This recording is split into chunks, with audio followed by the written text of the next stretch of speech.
Well, if you're like me at all, you have asked the question, why me?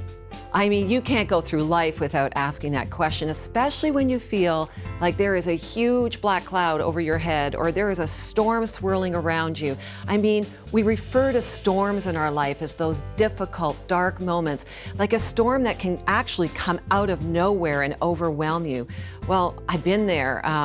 You've been there. We can't live life without them. And sometimes when we're in the storm, we ask questions like, do I even deserve this? Like, how did I even find myself in this place? Or where is God in the storm? And feeling very alone and isolated, or I don't deserve this. I'm a good person, and why are bad things happening to me?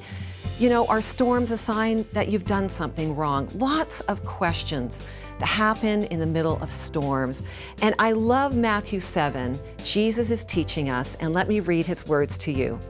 Therefore, everyone who hears these words of mine, says Jesus, and puts them into practice is like a wise man who built his house on the rock, and the rain came, the streams rose, and the winds blew and beat against that house. Here comes the storm. Yet it did not fall, because it had its foundation on the rock. But Jesus goes on to say, but everyone who hears these words of mine and does not put them into practice, well, he's like a foolish man. And he built his house on the sand, and here comes a storm. The rains come, the streams rise, and the winds blew and beat against that house, and it fell down to a great crash. Do you know what I see in this story? Storms are guaranteed. The guy in the house that built his house on the rock and the guy that built his house in the sand, they both got the storm. Sometimes we think if we're following Jesus that we don't get the storm, but Jesus doesn't say that. He says storms are guaranteed. Both of these houses got the storm.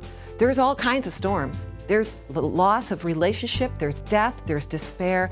We had a very difficult storm in our family.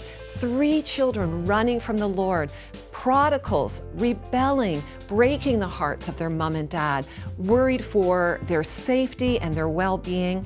Where was God in my storm? Did I deserve this storm? You know what? Didn't I build my house on the rock? Well, here's how you can know if you've built your house on the rock.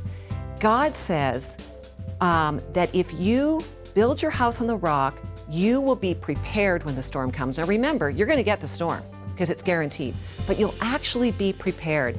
You will be prepared for the winds and the waves and the water that's coming, because listen to what he said. These words I speak to you, and this is from the Message, they are not incidental additions to your life, Jesus said. Homeowner improvements or a better standard of living. They are foundational words, words to build your life on. If you work these words into your life, you are a smart carpenter. You are building your house on the rock. The storms will come, they're guaranteed, but nothing will move that house. Now, did you catch that? Jesus said, this is how you build your house on the rock. You put into practice what I told you to do. You see, you can't be a builder, truly building your house on the rock and not working his words into your life. You can go to church, you can do Bible study, you can do all those Christian things and actually not be working God's words out in your life. Lacking obedience, working Jesus' words, his ways, his example into your life, that's what makes you a wise person. That's what helps you build your house on the rock, because guess what?